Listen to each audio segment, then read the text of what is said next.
Entah mengapa, orang-orang yang berani tegas ternyata malah sering tidak dipilih menjadi pemimpin.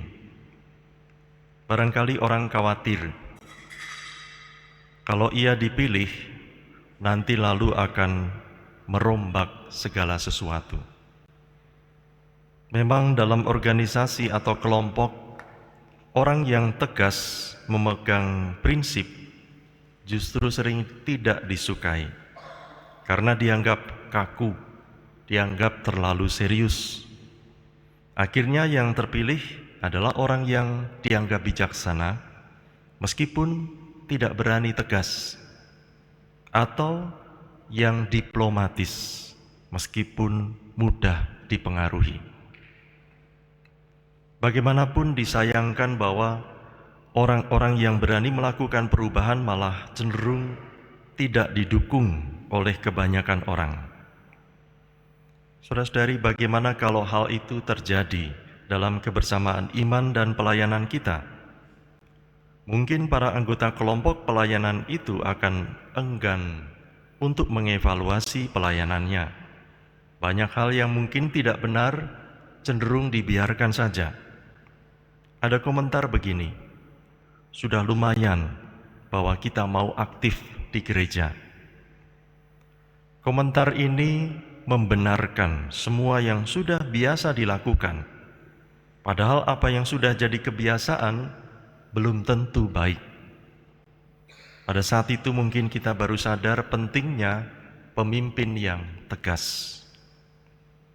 Dalam Injil hari ini dikisahkan sikap tegas Yesus terhadap pohon ara yang tidak berbuah dan terhadap orang-orang yang berjual beli di bait Allah. Ketegasan Yesus pasti mengundang reaksi orang, juga dari para muridnya. Meskipun begitu, kita tahu bahwa ketegasan itu harus dialami, supaya orang mampu mengoreksi apa yang salah dan yang sudah dianggap biasa. Pohon ara yang tidak berbuah dianggap biasa.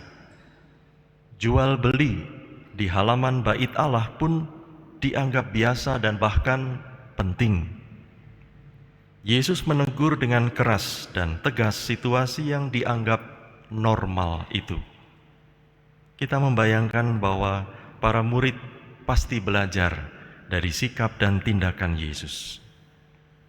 Saudara-saudari, kita perlu meneliti kembali keseharian kita, terutama dalam hal cara kita melayani Tuhan dan sesama. Ada hal-hal yang kita anggap wajar dan biasa, padahal mungkin sebetulnya tidak benar dan tidak boleh dibiarkan terus-menerus. Kebersamaan iman kita membutuhkan figur-figur yang berani tegas, berani menegur, tetapi juga mau ditegur bila punya watak yang mengganggu pelayanan bersama. Sebaiknya kita jangan terlalu cepat mendaku suatu prinsip yang kita pegang sebagai yang terbaik. Belum tentu. Apapun prinsip yang kita pegang harus diuji dalam terang sabda Tuhan. Akhirnya dalam semua itu marilah menghargai figur-figur yang berani menyuarakan kebenaran dan melakukan pembaruan di antara kita. Mungkin mereka adalah orang-orang yang kita kenal sehari-hari, yang seharusnya diberi kesempatan untuk memperbaiki keadaan.